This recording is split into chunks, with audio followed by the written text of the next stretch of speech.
I am glad to welcome you to the GB Cars Problems channel. Today, we are diving into the Fiat 500, specifically the second generation that has been charming drivers since 2007, right up to the present day. This little Italian icon is beloved for its retro styling, compact size and cheeky personality that turns heads on British roads. However, like any car, it comes with its share of quirks and issues that owners should know about before taking the plunge. Let us start with one of the most common headaches: clutch actuator failures. In many Fiat 500s, especially those with the semi-automatic transmission, the clutch actuator can wear out prematurely, leading to jerky gear changes, or even complete failure to engage gears. This problem often surfaces after around 80,000 kilometers, and repairs can set you back between £300 and £500 at a specialist garage. Rust on the sills is another frequent complaint that plagues this model, particularly in the damp UK climate. The sills, those lower body panels along the sides, tend to corrode due to poor drainage and exposure to road salt during winter months. If left unchecked, this rust can spread to the underbody, compromising structural integrity and potentially failing an MOT test.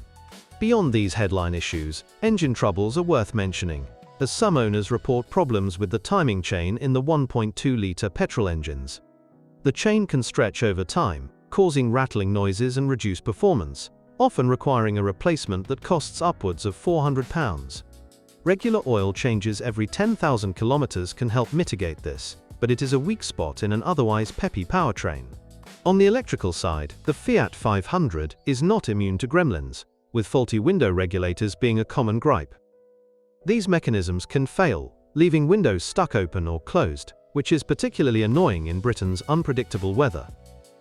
Replacement parts are affordable at around £50 each, but Labour might add another £100 to the bill. The suspension system also draws criticism for its fragility on rough UK roads, where potholes can quickly wear out bushings and shock absorbers.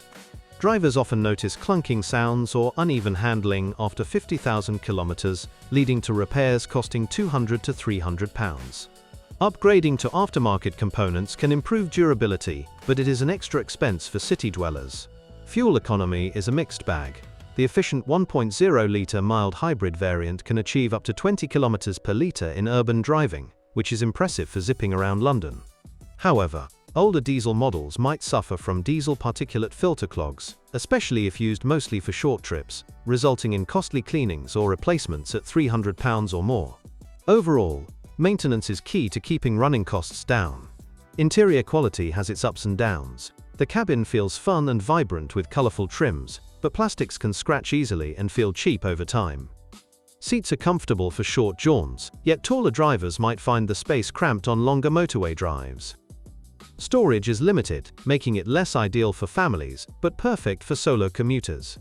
The infotainment system in later models is user-friendly with Apple CarPlay integration, enhancing connectivity on the go. However, earlier versions lack modern tech, which can feel dated compared to rivals like the Mini Cooper. Upgrading the stereo is a popular mod among enthusiasts, costing around £150 for a decent aftermarket unit. Braking performance is generally reliable, with responsive discs that provide confidence in stop-start traffic. That said, some owners report premature wear on brake pads, especially in hilly areas like the Scottish Highlands, where replacements every 30,000 kilometers are not uncommon at £100 per axle. Regular checks during services can prevent bigger issues. Visibility is a strong point, thanks to the upright design and large windows, making parking in tight UK spots a breeze. However, the A-pillars can create blind spots at junctions, so extra caution is advised. Rear visibility is aided by sensors in higher trims, which are a worthwhile option for urban driving. Handling is nimble and fun, with light steering that makes the Fiat 500 a joy on twisty B-roads in the countryside. It corners with enthusiasm, feeling more like a go-kart than a city car. Yet, on motorways, wind noise and road rumble can intrude, reminding you of its small stature. Safety features have improved over the years, with later models earning a respectable 4-star Euro NCAP rating. Standard equipment includes multiple airbags and stability control, providing peace of mind for new drivers. However, older examples might lack advanced aids like automatic emergency braking, so consider a post-2015 model for better protection. Resale value holds up reasonably well, with well-maintained examples fetching between £3,000 and £8,000 depending on age and mileage. The car's cult following in the UK ensures demand remains steady. Customizations like alloy wheels or sporty trims can boost appeal when selling. One underrated gem is the convertible version, which adds open-top fun without sacrificing much practicality. The fabric roof operates smoothly, even at speeds up to 50 km per hour. However, leaks can develop over time, so inspect seals carefully during purchase. Fuel tank capacity is modest at 35 litres, which suits the car's efficient nature but means more frequent stops on long trips. Combined with low insurance groups, it keeps ownership costs affordable for young drivers. Road tax is also low, often under £150 annually for petrol models. The boot space is tiny, at 185 litres, fine for shopping bags but not for weekend getaways. Folding the rear seats expands it to 550 litres, offering some flexibility. This makes it ideal for urbanites who prioritize parking ease over luggage capacity. Exterior styling remains a highlight, with that iconic rounded shape evoking the original 1950s model. Custom color options and decals allow personalization, turning heads in city centers. Durability of the paint is good, but stone chips on the front end are common on high-mileage cars. Transmission choices include manual and automatic, with the former being more reliable in older models. The Dualogic semi-auto has improved but still lags behind smoother rivals. Test drive both to see what suits your driving style. In terms of competitors, the Fiat 500 stands out against the Volkswagen Up or Hyundai Y10 for its character. It offers more flair but might trail in build quality. Prices for a used 2010 model start at around £2,500, making it an accessible entry into stylish motoring. Engine options range from the frugal 0.9-litre twin-air turbo to the robust 1.4-litre, each with pros and cons. The twin-air delivers punchy performance but can be thirsty if driven hard, averaging 15 km per litre. Opt for the hybrid for the best balance of power and efficiency. Maintenance intervals are set at every 20,000 km or annually, which is straightforward for most owners. DIY enthusiasts will find it relatively easy to work on, with parts widely available online or at local suppliers. Dealer servicing, however, can be pricey at over £200 per visit.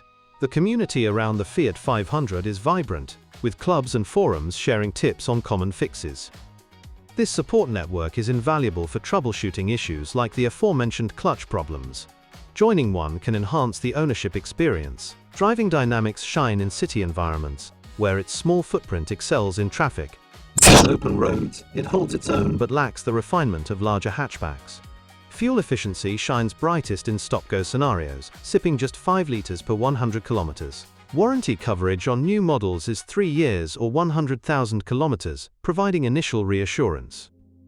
Extended warranties are available for used buys, often costing an extra £200. This can cover unexpected repairs like actuator failures. Interior noise levels are acceptable for a small car, but insulation could be better against tire roar. Upgrading tires to premium brands like Michelin can reduce this noticeably. Comfort on long drives is fair, thanks to supportive seats. The electric version, introduced recently, eliminates many traditional problems like clutch issues altogether.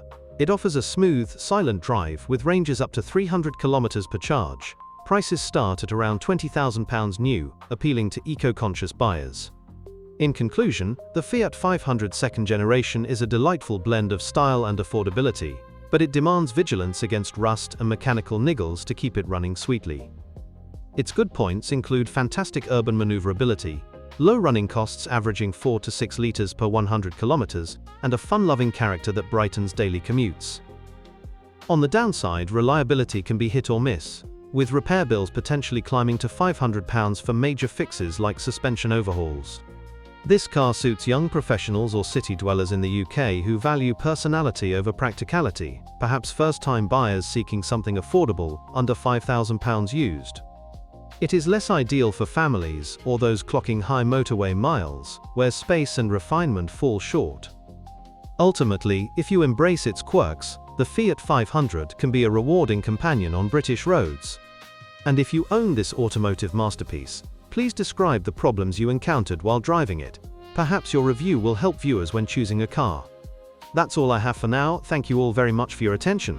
I'd be very grateful if you subscribe to the channel. See you soon.